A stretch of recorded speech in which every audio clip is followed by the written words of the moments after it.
बच्चों, आज मैं आपको एग्जाम्पल 9 कराने जा रहा हूं। जैसा कि मैंने बोर्ड पर क्वेश्चन लिखा हुआ है, एक बार पढ़ के क्वेश्चन मैं आपको समझा देता हूं। चलो ध्यान से देखिएगा। एग्जाम्पल 9 है फलन f(x) बराबर 1/x। कॉमा लिख के लिखा है x नॉट इक्वल टू 0, यानी कि हमें x का मान क्या नहीं लेना है, 0 नहीं लेना है। के सात्यता पर विचार कीजिए। बच्चों, हमें इस फलन के सात्यता पर विचार करना है कि यह फलन मेरा सतत है या सतत नहीं है। इसके लिए कंडीशन दी है x नॉट इक्वल टू 0, यानी कि x का जो भी मान लेंगे आप, लेकिन क्या नहीं लेंगे, 0 नहीं लेंगे। 0 के अलावा कुछ भी लेंगे, याद रखिएगा मेरी बात। तो आइए, तो बच्चों इसमें भी क्रांतिक बिंदु दिया नहीं गया है, तो हमें करना क्या होगा जरा देखिएगा। इस क्वेश्चन का क्रांतिक बिंदु मैं कैसे मानता हूं और कैसे मैं इसको लगाता हूं, जरा देखें। माना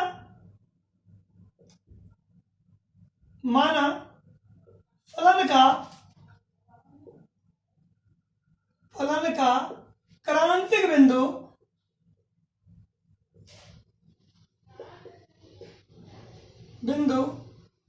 x बराबर c है, जहां c not equal to 0। Full stop. बच्चों, ऐसे मानना है x का एक क्रांतिक बिंदु मैंने c मान लिया, लेकिन बच्चों आप जरा यहां देखें, यदि आप क्रांतिक बिंदु c मानेंगे तो x किसके बराबर हो गया, c के। और यहाँ पर x क्या लिखा है, नॉट इक्वल टू 0, यानी कि x की जगह यदि c यहां रख दें आप, तो यहां पर क्या हो जाएगा, c नॉट इक्वल टू 0। फिर x का मान कितना है, c। यदि x की जगह c यहां रखेंगे तो हो जाएगा c not equal to 0।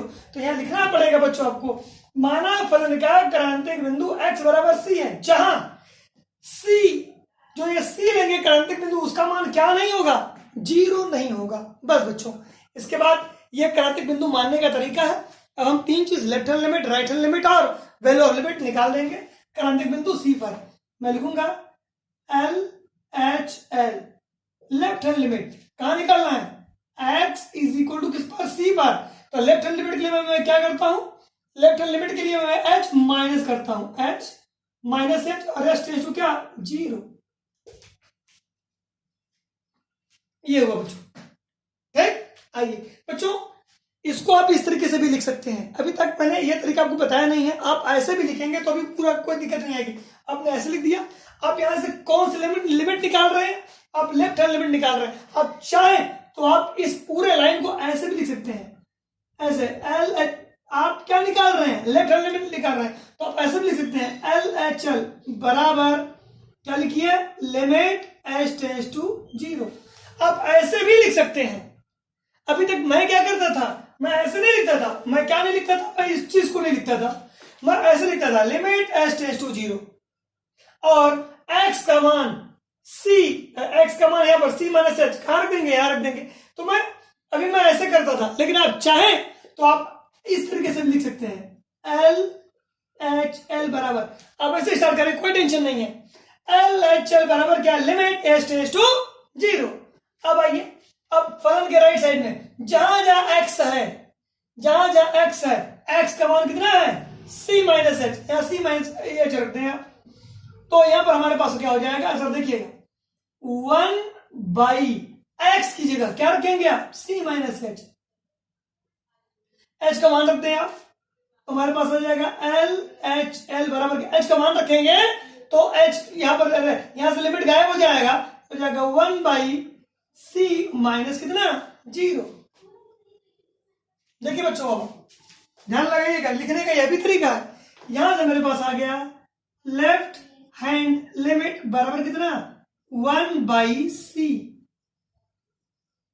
Left hand limit मेरे पास क्या आ गई, 1/c। आप चाहें तो इस प्रकार भी लिख सकते हैं, कोई दिक्कत नहीं है, ठीक है बच्चों। आइए, लेफ्ट हैंड लिमिट हमारे पास क्या होगी, 1/c। यहां दिख नहीं रहा है आपको बच्चों, एक बार मैं और लिख देता हूं, छोटा सा ऐसे मैं लिख देता हूं, LHL बराबर कितना हो जाएगा, h का मान रखेंगे तो 1 क्या, c माइनस h का मान 0 हो जाएगा। तो मेरे पास आ गया लेफ्ट हैंड लिमिट बराबर क्या, 1/c। ठीक है बच्चों, यहां तक कोई दिक्कत नहीं, 1/c हमारे पास आ गया है लेफ्ट हैंड लिमिट। अब मैं निकालूंगा यहां से क्या, right hand limit at x is equal to c plus h। Right hand limit में एक एच प्लस होता है और एच टेंड्स टू 0, ऐसे कर दिया आपने। अब आप राइट हैंड लिमिट निकाल रहे हैं इसलिए आप ऐसे लिखें, right hand limit is equal to limit h tends to 0, ये आपको लिखना पड़ेगा। लिख दिया, ये तो लिखना ही पड़ता है बच्चों, ये रूल है लिखने का, ठीक। आइए अब मैं राइट हैंड साइड में जहां जहां एक्स है वहां क्या रखूंगा, सी प्लस एच, तो राइट हैंड साइड में 1 अपॉन है, फिर एक्स की जगह क्या रखेंगे आप, सी प्लस एच, एच का मान रख दें आप, तो right hand limit is equal to 1 upon c plus h का मान क्या रखेंगे, 0, तो यहां से आ जाएगा right hand limit is equal to क्या, 1/c। आपने देखा बच्चों, मैंने लेफ्ट भी निकाल लिया, मैंने राइट भी निकाल लिया, अब मुझे क्या निकालना चाहिए, वैल्यू ऑफ लिमिट। तो आइए यहां निकाल लेता हूं मैं value of limit, x is equal to c लेंगे केवल बच्चों। देखिए बच्चों यहाँ पे value of limit x is equal to c, यहां पर लेफ्ट हैंड निकला, यहां पर राइट हैंड निकला, यहां पर वैल्यू ऑफ लिमिट, यानी क्या देखिए सी में से एच घटा, इसमें सी से, यानी ये सी से कम हो गया, एच माइनस हो गया, ये सी से अधिक, और ये सी पर ऑन द दिस पॉइंट बोलते हैं बच्चों इसको, तो ठीक है। आइए राइट, तो यहां पर क्या लिखेंगे, सिंस एफ एक्स बराबर कितना दिया है, पूरा पूरा लिखते हैं यहां पर, एफ एक्स बराबर क्या, 1/x, और x का मान यहां से क्या रखेंगे, c रखेंगे, therefore f c is equal to हो जाएगा यहां बच्चों 1/c। तो आप देख लें मेरा तीनों बराबर आ गया, since L H L is equal to R H L is equal to f c. अब क्या लिखेंगे, क्रांतिक बिंदु या बिंदु x बराबर c comma c not equal to 0 पर यह लिखना पड़ेगा, यहां पर यह लाइन जरूर लिखनी पड़ेगी बच्चों, क्योंकि सी का मान क्या नहीं लेंगे, 0 नहीं लेंगे।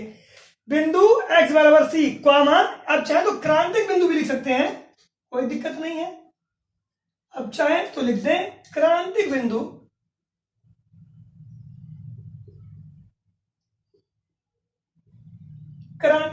x बराबर c comma c not equal to 0 पर दिया गया फलन क्या है, सतत है। तो बच्चों वीडियो को रोक करके इसे आप नोट कर लें।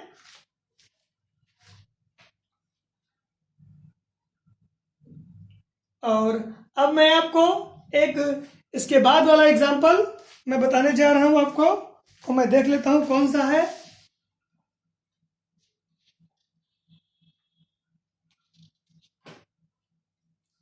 तो बच्चों इसको आप नोट कर लें, इसके बाद मैं आपको 10वां एग्जांपल इसका मैं बताने जा रहा हूं, जल्दी से वीडियो को रोक करके आप इसे नोट कर लें।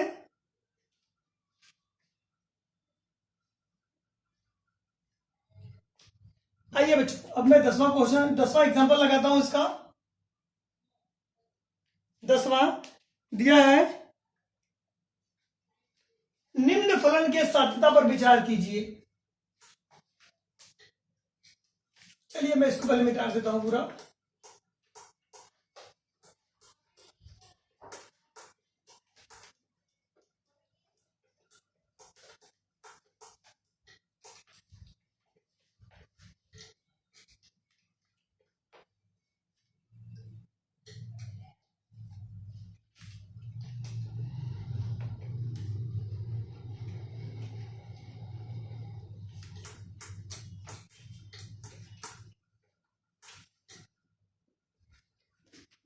क्वेश्चन है, निम्न फलन के साध्यता पर विचार कीजिए।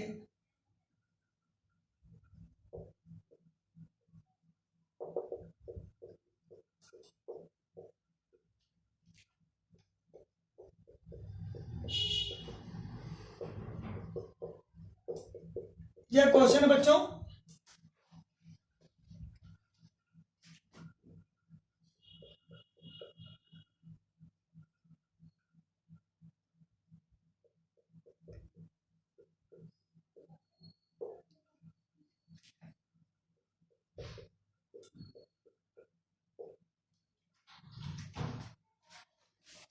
ये बच्चों आपके सामने ये प्रश्न दिया हुआ है और इस पर मुझे क्या करना है, इसकी सत्यता पर विचार करना है। इस पर आधारित प्रश्न बच्चों मैंने आपको कराया हुआ है, लेकिन ये एनसीईआरटी का एग्जाम्पल, इसलिए मैं एक बार और आपको इसको ये समझा देता हूं। बच्चों सबसे पहले किसी भी फलन के सत्यता की जांच हम हमेशा क्रांतिक बिंदु पर करते हैं, और क्रांतिक बिंदु आपको पता होगा कि इसका कैसे निकलेगा। आप देख लें, x लेस देन 1 और x ग्रेटर देन 1। x का मान 1 से छोटा और 1 से बड़ा है, इसका मतलब इस फलन का क्रांतिक बिंदु कितना है? 1 है। और यदि इस फलन का क्रांतिक बिंदु 1 है तो मुझे 1 पर ही इसके सत्यता पर विचार करना होगा। तो लिखेंगे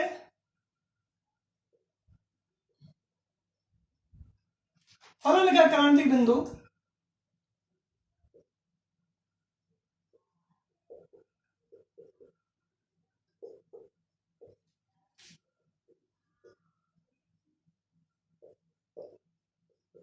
x बराबर क्या? 1 है। तो बच्चों यदि फलन का क्रांतिक बिंदु x बराबर 1 है तो हम 1 पर 3 चीज निकालेंगे, left hand limit, right hand limit और वैल्यू ऑफ लिमिट। तो आइए अब मैं निकालता हूं L H L। x is equal to 1 minus h comma h tends to 0। देखिए बच्चों, मैं लेफ्ट हैंड लिमिट निकालने जा रहा हूं। x का मान 1 से कम हो गया, और आप जानते हैं बच्चों कि लेफ्ट हैंड लिमिट को हम हमेशा लेस देन से निकालते हैं। लेफ्ट का मतलब लेस होता है, लेफ्ट का मतलब लेस होता है, ये दिमाग में बैठा के रखिएगा। देखिए x लेस देन 1, तो हमारे पास लेफ्ट हैंड लिमिट के लिए ऊपर वाला फंक्शन दिया गया है, और राइट हैंड लिमिट के लिए नीचे वाला, और वैल्यू ऑफ लिमिट के लिए ये वाला फंक्शन। यानी कि ये वाला जो x प्लस 2 है, यह मुझे लेफ्ट हैंड लिमिट और वैल्यू ऑफ लिमिट दोनों के लिए यह काम करेगा, और राइट हैंड लिमिट के लिए यह काम करेगा। लेकिन पहले मुझे लेफ्ट हैंड लिमिट निकालना है, इसलिए मुझे इस लेफ्ट हैंड लिमिट के लिए मुझे इसकी जरूरत पड़ेगी, x प्लस 2 की। तो जहां जहां x है वहां मैं क्या रखूंगा? x का मान कितना है? 1 माइनस h। तो x की जगह 1 माइनस h बच्चों मुझे रखना पड़ेगा। तो लिखने का तरीका यह हो गया, आप ऐसे लिखें, left hand limit is equal to limit h tends to 0। ये नया तरीका बच्चों, आप ऐसा भी लिखें, कोई टेंशन नहीं है। यदि ये आपको बढ़िया लगता है तो आप इसी तरीके से लिखना स्टार्ट करें, या इसके पहले वाला आप लिखना चाहें तो उस तरीके से भी लिख सकते हैं। LHL इज इक्वल टू लिखेंगे लिमिट h टेंड्स टू 0। अब फंक्शन को देखिए, फंक्शन में लेफ्ट हैंड लिमिट के लिए मेरे लेफ्ट x लेस देन 1, तो ये मेरा लेफ्ट हैंड लिमिट है। जहां जहां x है लेफ्ट हैंड लिमिट वहां क्या रखेंगे? 1 माइनस h। x की जगह रखिए 1 माइनस h, इस x की जगह रख दिया, x की जगह क्या रख दिया? 1 माइनस h। अब प्लस कितना है बच्चों? प्लस, इसमें क्या जुड़ जाएगा? 2 जुड़ जाएगा। इस चीज को ब्रैकेट में मैंने डाल दिया, यदि आपको दिक्कत हो रही हो तो x की जगह यहां पर रख दिया 1 प्लस h और प्लस 2 हो गया। h का मान रखिए आप, तो left hand limit is equal to, जब h का मान रखेंगे तो हो जाएगा 1 माइनस 0 ब्रैकेट में और प्लस 2, और h का मान रखते ही ये लिमिट पूरी हट जाती है जैसा कि आप जानते हैं। तो लेफ्ट हैंड लिमिट यहां से आ गया 1 प्लस 2, कितना चलाया बच्चों? बताइएगा जरा, 3 चलाया। अब मैं निकालूंगा right hand limit. x is equal to 1 plus h, comma h tends to 0।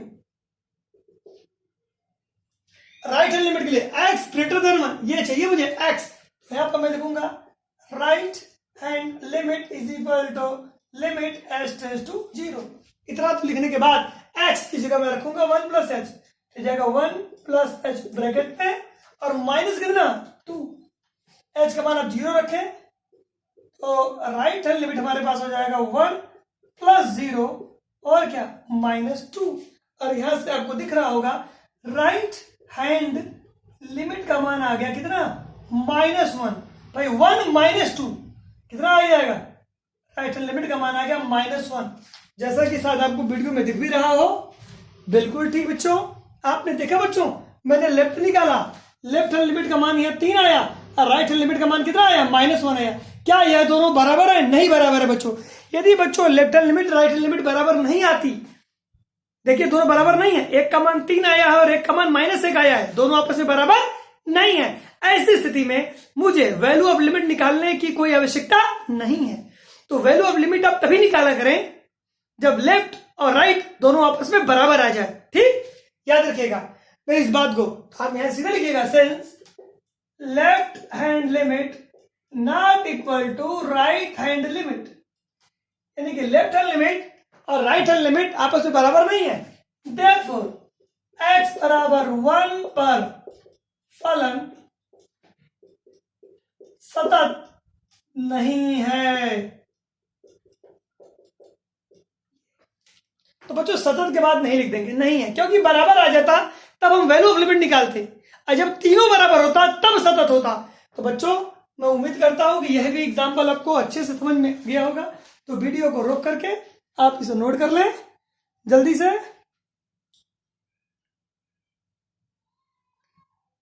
और बच्चों इसके बाद एक्सरसाइज 5.1 आप लगाना स्टार्ट कर दें, और जो क्वेश्चन आपको नहीं आता उसको मुझे बता भी दें व्हाट्सएप के माध्यम से कि सर मुझे ये क्वेश्चन जानना है, इसका आंसर क्या होगा, मैं बता दूंगा आप लोग को। तो जल्दी आप इसे नोट करें बच्चों।